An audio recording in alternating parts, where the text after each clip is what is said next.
Muitos anos atrás, um homem de 30 anos de idade, um carpinteiro judeu, pegou o lanche de um garoto. A Bíblia diz que era 5 pães e 2 peixes. Pães pequenos, no grego. Ele olhou para cima. Não olhou para o tamanho. Os discípulos viram e falaram o que é isso para muita gente. Mas ele não, olhou para cima. E agradeceu ao Pai. E o Pai abençoou aqueles pequenos recursos com mais do que o bastante para alimentar 10.000 pessoas com 12 cestos que sobejaram.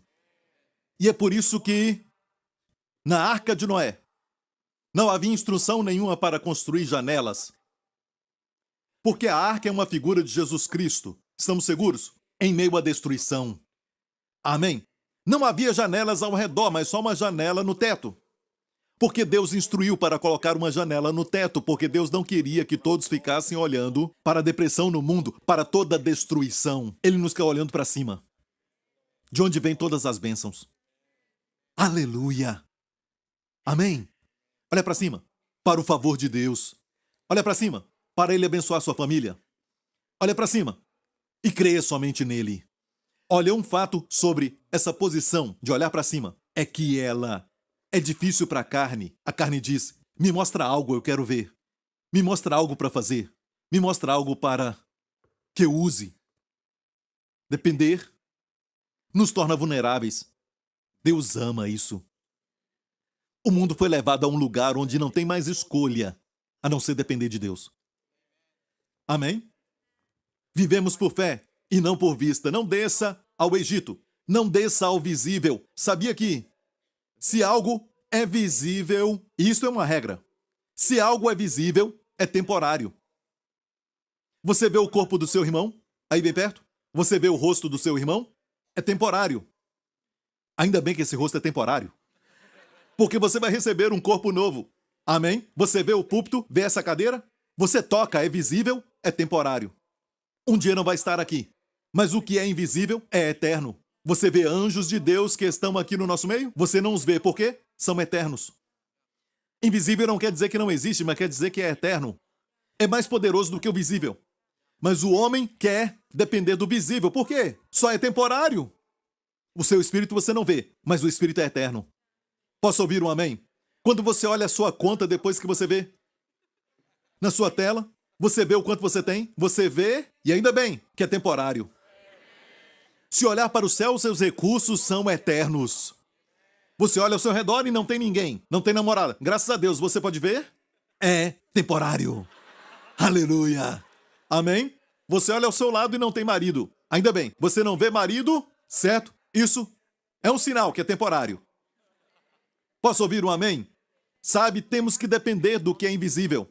Não podemos depender de raio-x ou então tomografia, isso não acaba. Você faz um e depois tem que fazer outro. Você faz da frente e depois de trás. E se continuar vivendo por vista, isso nunca vai te satisfazer. Você tem que confiar, você deve confiar na palavra eterna do Deus vivo, que nos ama tanto que deu seu filho, não pode mentir. Deus não pode mentir, ele não tem habilidade de mentir. Ele não pode mentir. Por que confiar na palavra do homem que diz para você que as coisas vão ficar ruins, como ele sabe do futuro? E tem o fato de que ele também não deu a vida por você. Por que confiar em alguém que não deu a vida por você? Coloque sua fé em alguém que abriu seus braços e disse, é assim que eu te amo, e deu sua vida por você. Amém, igreja? Oh, aleluia, eu sinto a unção de Deus. Amém? Voltando à história de Isaac. Em Gênesis 26, o próximo verso. Assim habitou Isaac em Gerar, ele obedeceu. Ele habitou em Gerar. Certo? Ele não desceu ao Egito. Certo, vamos continuar lendo. E perguntando-lhe os homens daquele lugar acerca de sua mulher, disse, é minha irmã. Você já ouviu isso? Você se lembra quem fez isso? Abraão, certo? Seu pai Abraão. Olha, isso mostra muito bem que filho de peixe, peixinho é. Não é? É minha irmã.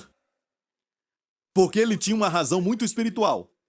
Porque temia dizer a minha mulher para que porventura, dizia ele, não me matem os homens daquele lugar por amor de Rebeca, porque era formosa à vista.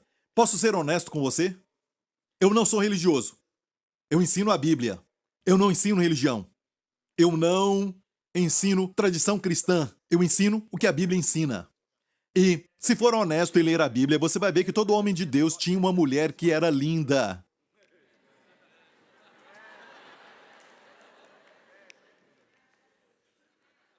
Se você casou antes de se tornar homem de Deus, Deus a faz ficar linda. Ela está no processo. Amém? É o que está na Bíblia. Aleluia. Amém. Ele mentiu acerca da esposa. E tem um fato sobre Deus e que as pessoas às vezes não entendem sobre a graça, é isso. Quando você foi responsável pelo seu problema, será que Deus vai te ajudar? Ele vai te socorrer? Temos que responder isso porque, sabe, todos nós queremos que Deus nos dê toda a direção. Não queremos criar problemas para nós mesmos. Queremos a direção de Deus, mas você sabe que às vezes, em vez de esperar, fazemos.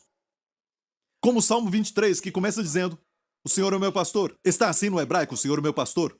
Ele me guia por águas tranquilas. Quando ele te guia por águas tranquilas, onde você tem paz. Me guia pela vereda da justiça, percebeu isso? Vereda da justiça. Mas de repente, no mesmo salmo, ainda que eu ande. Ele não é guiado, ele anda para um vale chamado Vale da Sombra da Morte. Deus te abandona e diz: é isso aí. Você criou esse problema. Você não me ouviu, não quis a minha direção, agora fica aí e eu aqui. Esquece, tenho mais 99. Você é só uma. Ele faz isso? Não, Jesus falou de como ele deixa as 99 e vai até ela e traz de volta. Certo? Ele desce até o vale. Ainda que eu andasse pelo vale da sombra da morte, não temeria mal algum, porque tu estás comigo. Até quando você segue a sua direção, ele não te deixa. E ele está ali para te ajudar. Vamos dizer então que a mentira é um erro, nós sabemos disso e eu não gosto da mentira. Ok? Você pode ser meu amigo, mas por favor, não minta. Eu não gosto disso. Eu posso perdoar muitas coisas, mas eu tenho dificuldade de perdoar mentirosos. Eu não consigo confiar mais. Então somos contra a mentira. Não me mande nenhuma mensagem dizendo: Pastor Prince, o senhor tem que falar mais contra a mentira. Não perca o seu tempo.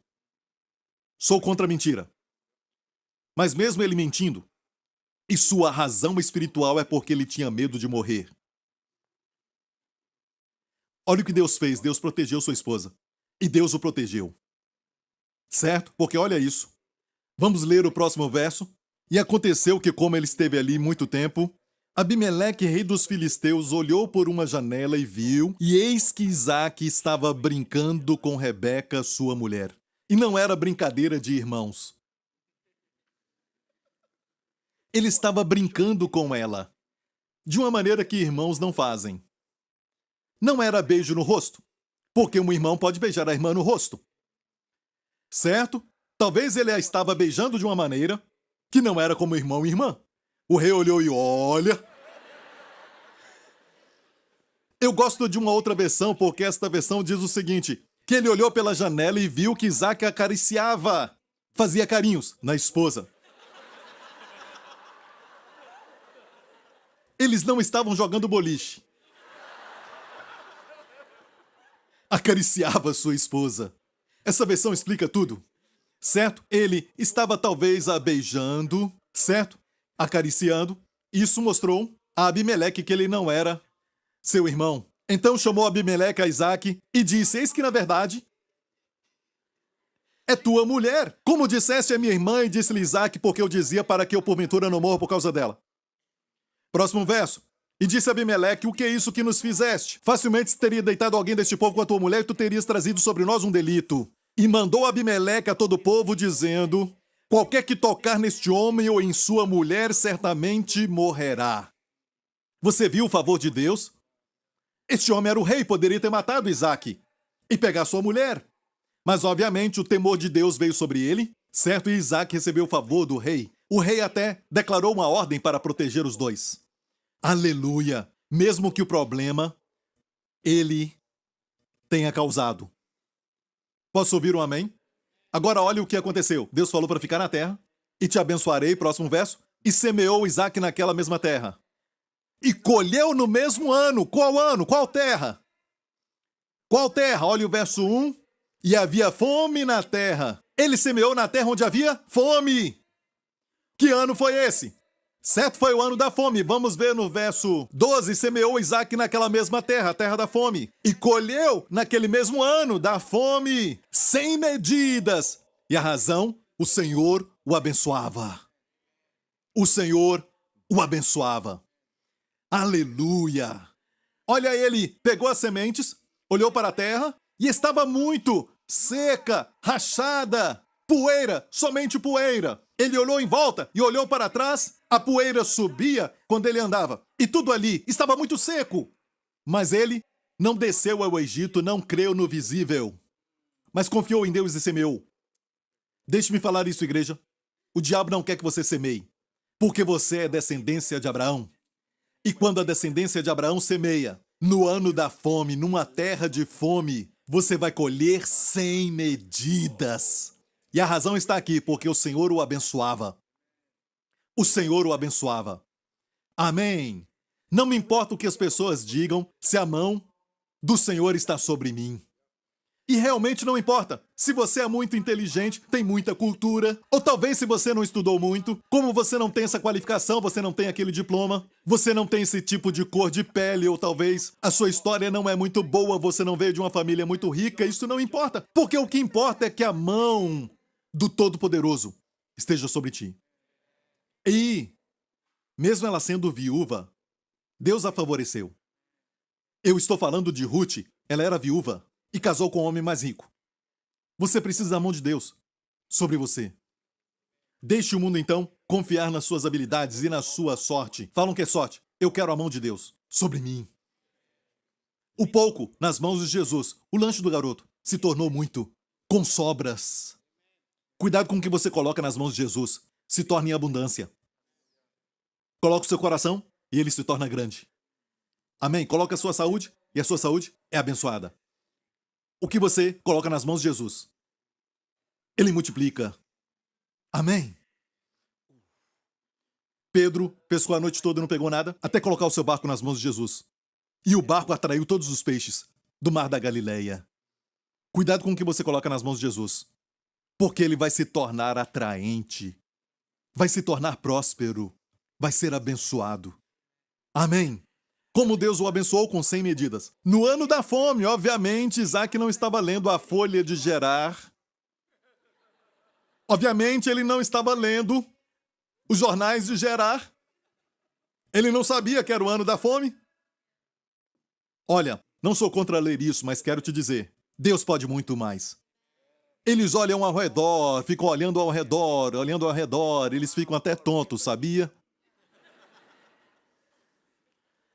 Olha para baixo, Rio Nilo, secou. E agora? Aperta, aperta e não sai nada.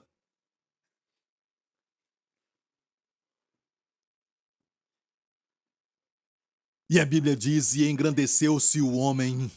E engrandeceu-se, isso é 30 vezes. Engrandecer. Igreja, eu profetizo que neste ano, quando você semear, você vai se engrandecer. Isso é 30 vezes e enriquecendo-se 60 vezes. Até que se tornou muito poderoso, sem medidas. Aleluia! Engrandeceu-se e enriquecendo-se até que se tornou muito poderoso. Aleluia! Bem, Pastor Prince, sim, voz descrente. É muito óbvio que você prega sobre a teologia da prosperidade? Sim. Sim, sou culpado. Não prego a teologia da miséria. Ah, vocês da teologia da prosperidade. Vocês falam de prosperidade o tempo todo? Sim, sim, culpado. Não falamos de miséria. E se você me conhece, eu odeio hipócritas. Odeio pessoas assim. Sabe? Porque se você realmente não crê em prosperidade, você não deve dizer, durante esse tempo, Deus te abençoe. Você não deve desejar nunca para os seus parentes essa coisa. Você deveria dizer para eles sempre, ei, miséria, miséria, miséria, miséria neste ano. Então não seja um hipócrita. Não ore para os seus filhos irem para as melhores escolas, com os melhores professores, porque o que você quer para os seus filhos é um resultado de prosperidade. Mas quando se trata das coisas de Deus, você coloca essa fachada. Prosperidade. Não fale isso. Sua hipocrisia está à mostra. E ninguém está gostando. Deus quer nos fazer prosperar. Sabe quem não quer que você prospere? O diabo. Se você não gosta de prosperidade, você está em má companhia. A minha Bíblia diz que o Senhor disse. A Bíblia diz que Deus tem muito prazer na prosperidade dos seus servos. Olha, se você ama mesmo o seu filho, você quer que ele prospere. Você não quer que o seu filho seja egoísta com seus recursos. Você quer que ele seja abençoado com mais do que o bastante para ser uma bênção. Porque aqueles que não têm nada não podem ser uma bênção para ninguém. Quem tem nada não pode dar nada. Isso é muito forte. Escreva em algum lugar e pense nisso. Amém? E a palavra de Deus para nós hoje é que, para nós, qual é o segredo? Isaac semeou. Diga, semeou. Preste atenção nisso. Quando alguém semeia alguma coisa no chão, a semente desaparece, ela está morta. O fazendeiro tem que depender das chuvas, daquilo que é do céu. Tem que depender de Deus para ressuscitar a semente. E quando Deus ressuscita a semente, não ressuscita a semente, ressuscita uma árvore que tem muitos frutos e um fruto tem muitas sementes dentro dele. Deus age dessa forma. Ele multiplica a nossa semente, por isso ele fala sobre semear e colher. O caminho de Deus não é pegar sua semente e colocar na bolsa de valores. É o caminho do mundo. E você já percebeu que recentemente não está dando certo. Amém? Deus está trazendo tudo a um lugar onde ele não é contra o seu investimento em casas e tudo mais. Faça isso. Mais tarde você vai ver que Jesus falou algo interessante sobre casas. Mas Deus está dizendo que o sistema número 1, o sistema celestial de Deus, é semear e colher. Porque quando você coloca a semente no chão, você então vai depender totalmente de Deus para que a chuva venha, para que ele mande a multiplicação. Porque você não pode. Mas quando você investe na bolsa, ainda é o seu dinheiro e você consegue vê-lo. Ainda está na dimensão do visível. Está me ouvindo, igreja? Voltando a Gênesis 26. Perceba essa palavra. Antes de terminar, olhe bem essa palavra. E semeou Isaac. A palavra e semeou Isaac. Olha, não há nada supérfluo na Bíblia. Se a Bíblia diz e, está conectada ao verso anterior. Qual foi o verso? Sobre a esposa. Depois que ele consertou a sua vida com a esposa, então semeou e o Senhor abençoou. Quando ele se consertou com a esposa e quando o seu casamento não era mais uma farsa, então, está me ouvindo, igreja? Deixe-me falar isso. O diabo quer acabar com casamentos. Porque ele sabe que, quando você está em acordo, você é uma força que não pode ser parada. Jesus disse, se 2 de vós concordarem na terra, acerca de tudo que pedirem será feito a eles, pelo meu Pai que está no céu. Tem um princípio de interpretação da Bíblia, que é a lei da primeira menção. Qualquer assunto que é mencionado pela primeira vez, tem algo importante. A palavra socorro, diga socorro. Quantos querem ajuda? A primeira vez que o socorro é mencionado é sobre uma mulher, uma esposa. Eu farei, Gênesis 2, e disse o Senhor Deus, não é bom que o homem esteja só, far-lhe-ei uma ajudadora. A lei da primeira menção diz que a ajuda está conectada à esposa. Far-lhe-ei uma ajudadora idônea para ele. A sua esposa não é um obstáculo. A sua esposa não está contra você. Deus te deu a sua esposa para te ajudar. Pastor Prince, Deus te deu uma esposa para te ajudar. Ela não está contra você. Olha, escute bem isso. Ajuda não é concordar com tudo. Às vezes não ajuda. Olha, escute bem isso. Falei uma ajudadora idônea para ele. Até na lei da primeira menção, Deus não pegou essa menção para ele porque ele é um socorro bem presente. Mas ele não pegou a primeira menção. A ajuda dele depende da sua esposa. Amém, Pastor Prince. Isso é bom, isso é muito bom. Isso é muito bom, amém? Eu tenho que fazer isso. É muito difícil elogiar a si mesmo. Então eu aproveito essa oportunidade.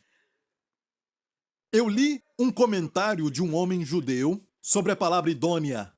É interessante, esse rabino disse ajudadora idônea. No nosso idioma é idônea, mas no hebraico essa palavra tem 2 significados. Quer dizer a favor e também contra. Mesmo sendo contra, ela está ajudando. E esse judeu disse, esse rabino disse, sabe, quando ela é a favor, ela ajuda, quando ela é contra, ela ajuda. Mas não gostamos nada disso. Às vezes, quando a Wendy discorda de mim, eu não gosto. Ela não está vendo a sabedoria do seu marido. Certo? Mas às vezes o que ela está falando é algo que realmente vai me ajudar, mesmo não querendo ouvir aquilo. Amém? Olha, o diabo tem trabalhado com sucesso em colocar um pensamento na mente do homem. Um homem que já casou por muito tempo pensa assim, que passa na sua mente, isso é do diabo, não é de você, é do diabo. O pensamento é este. Escute bem, essa mulher não é por mim. Essa mulher é contra mim. Essa mulher não me respeita. Essa mulher é contra tudo que eu falo. Essa mulher sempre me contradiz. Então essa mulher não é para mim, porque ela não é por mim. E toda vez que vem este pensamento, e você crê que casou com a pessoa errada, pare um pouco e pense assim: Deus a fez para me ajudar. Certo? Amém? Você está me ouvindo? Está me ouvindo? Olha, irmãs, você pode discordar, mas ajude-nos. Certo? Eu não sei se eu devo falar para você dessa arma secreta, porque eu estou te dando algo que pode fazer você controlar o seu marido completamente. Eu não estou muito certo, eu sou um homem. Certo? Eu estou pensando se eu devo falar isso, porque quando você conhecer esse segredo, é só uma arma. Quando conhecer o segredo, o homem vira uma massinha na sua mão. Você pode moldá-lo. Você vai poder controlá-lo e fazê-lo da forma que você quiser. Ele vai ser o seu escravo para o resto da vida. Você diz, vou comprar aquele vestido, ele vai dizer amém. Ele sempre vai ter a última palavra, ele ainda vai ter a última palavra. Sim, querida. Esta vai ser a última palavra dele, você vai controlá-lo. E se você não vigiar, você vai até abusar desta arma secreta. Eu nem sei se eu falo. Não é o amor, não é amor. Posso falar? Homens, vamos ficar vulneráveis. Um homem disse não. Você é casado? Nem é casado ainda, esquece. Certo. Sabe qual é essa arma secreta? Irmãs? Irmãos, desculpa. Respeito. Mais do que amor. Eu te digo, o homem quer mais respeito do que amor. E se uma mulher é capaz de mostrar respeito? E é assim que o relacionamento de adultério acontece. Não estou justificando, só falando e observando algo. Às vezes não é porque o homem é sem vergonha. Isso também acontece. Muitas vezes, ele acha que essa mulher no trabalho o respeita. E ele não sente isso na sua casa. E isso então se torna, mais tarde, algo que o atrai. Mas, se você comunicar com ele de uma forma respeitosa, você discorda, mas com respeito, como a Wendy me falou isso, ela disse, querido, olha, eu sei que você é o cabeça. E olha, eu sei que o que eu vou dizer é só uma sugestão, ok? Não fique com raiva, eu só estou te dando uma sugestão. Sabe de algo? Mesmo antes de ouvir o que ela tinha a dizer, eu já estava mole.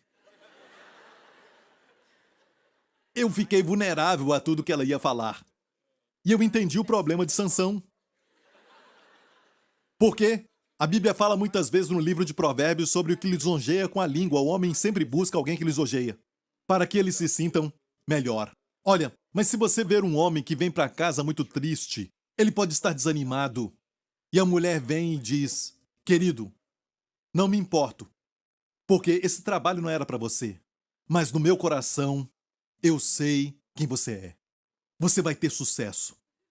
Ele fica, subo as montanhas, atravesso o mar. Tu me levantas sobre as montanhas.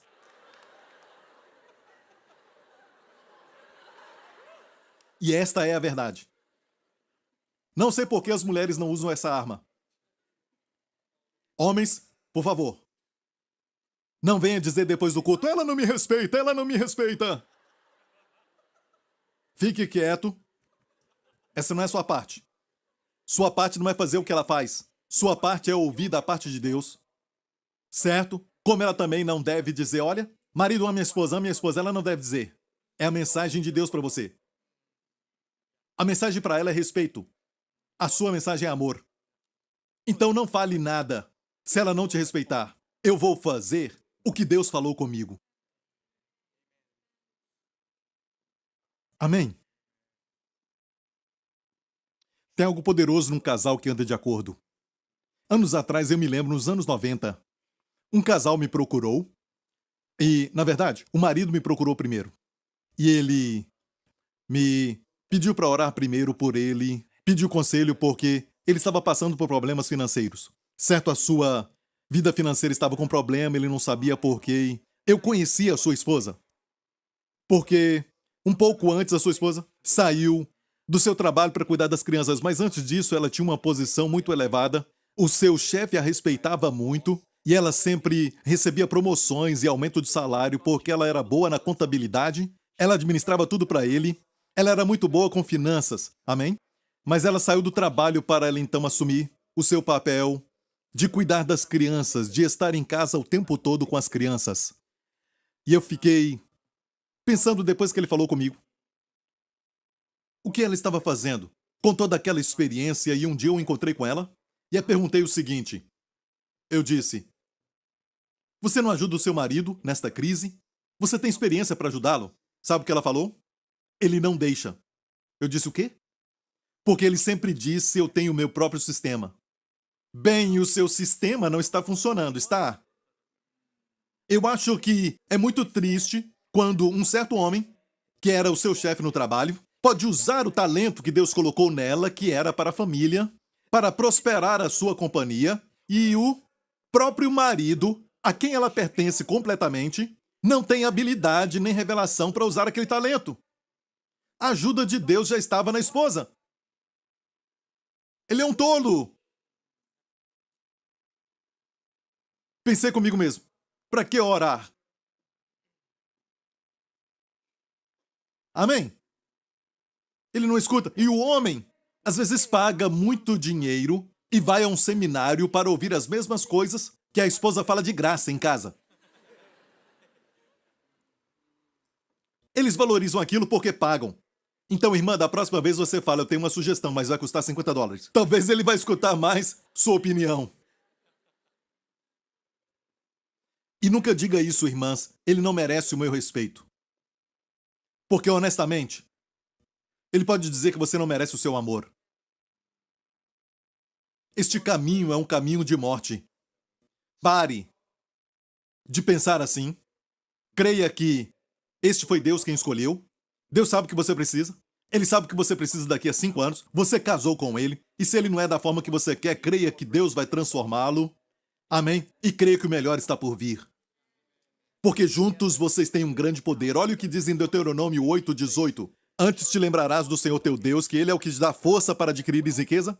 E a Bíblia diz aqui que Deus não te dá riqueza. Nós queremos que Deus, nos dê riquezas. Ele não faz isso, Ele te dá força para adquirir riqueza. E a palavra força é koach no hebraico. Diga koach. Olha, quer aprender um pouco? É muito interessante. A palavra para noiva, lendo da direita para a esquerda porque o hebraico se lê dessa forma. A palavra para noiva é kalá. Vamos ver agora a palavra koach. Aqui está koach. Certo? Koach. Aqui está koach. É como um C ao contrário. Kaf. E het. Kaf, het. Het, isso. Kaf, het. É koach. A palavra para força, para adquirir riqueza. Ok?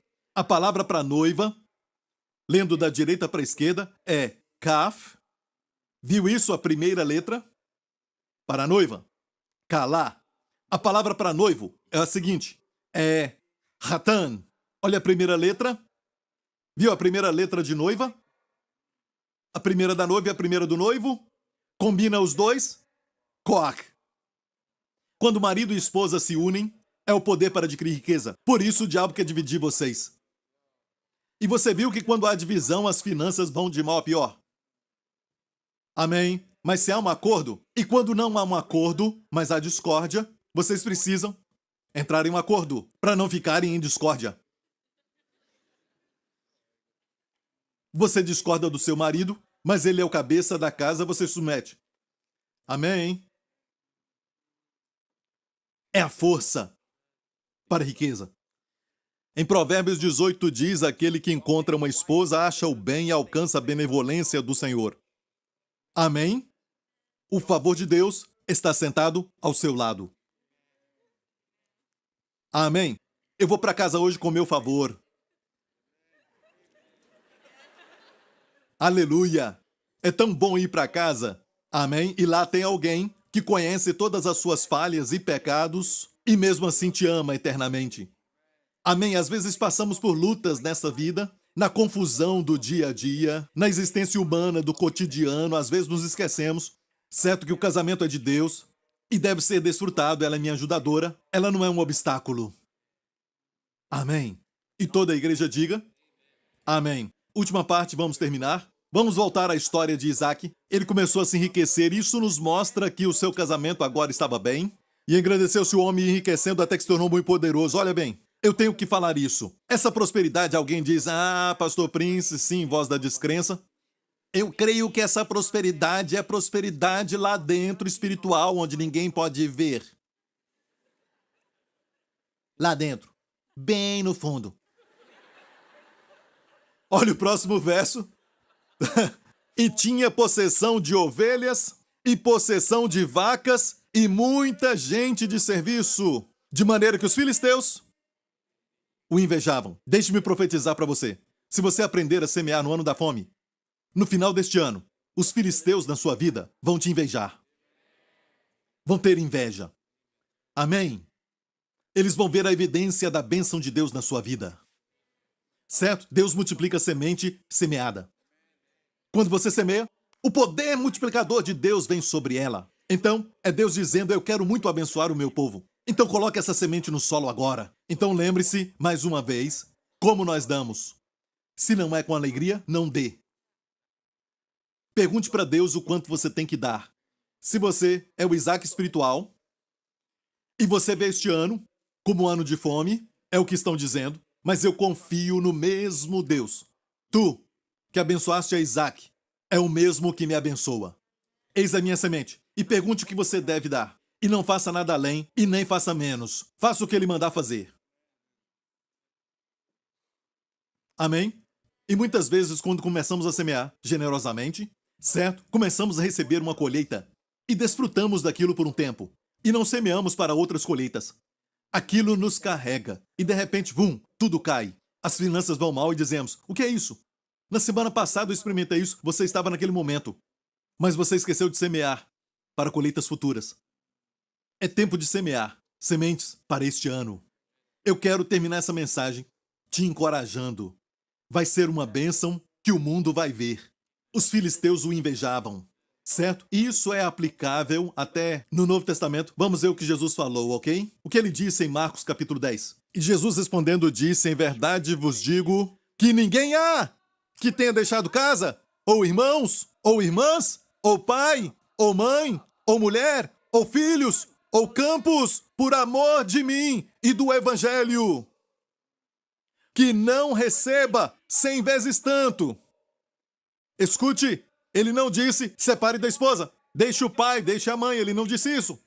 O que ele disse foi que, se você perde tempo com a sua esposa, porque está servindo como líder de célula, por amor a Jesus, porque você perdeu esse tempo com os seus filhos, porque está servindo ao Senhor pelo evangelho. O que você perde com seus filhos? O que você perde com a sua casa que você investiu ou vendeu sua casa? O que você perdeu por amor a Jesus, por amor ao evangelho? Quando eu saio pelo mundo pregando o evangelho lá, e a Jéssica tem alguns dias especiais aqui, alguns feriados aqui, Jesus os multiplica quando eu volto.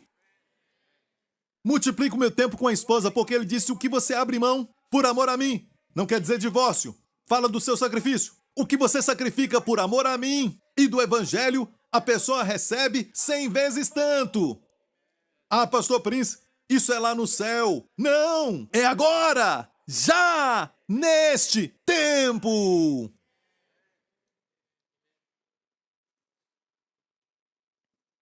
Por isso é importante não escutar o que os outros dizem, mas você mesmo ler a Bíblia. É o que você sacrifica por Jesus. Tem esposas que têm ciúmes do marido porque tem uma função de líder na igreja, porque elas têm tanto medo do marido não ter tempo para elas. Elas não nem falaram com os outros maridos que estão servindo ao Senhor, porque o tempo deles com as esposas é multiplicado, multiplicado e multiplicado. Até as finanças são multiplicadas. Uma mente pequena e fechada as rouba do melhor que Deus tem para elas.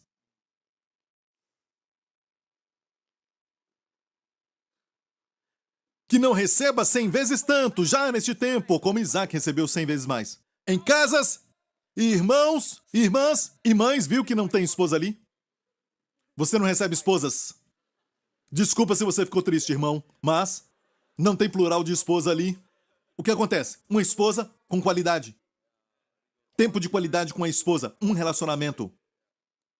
Conhece qualidade? Olha pra mim.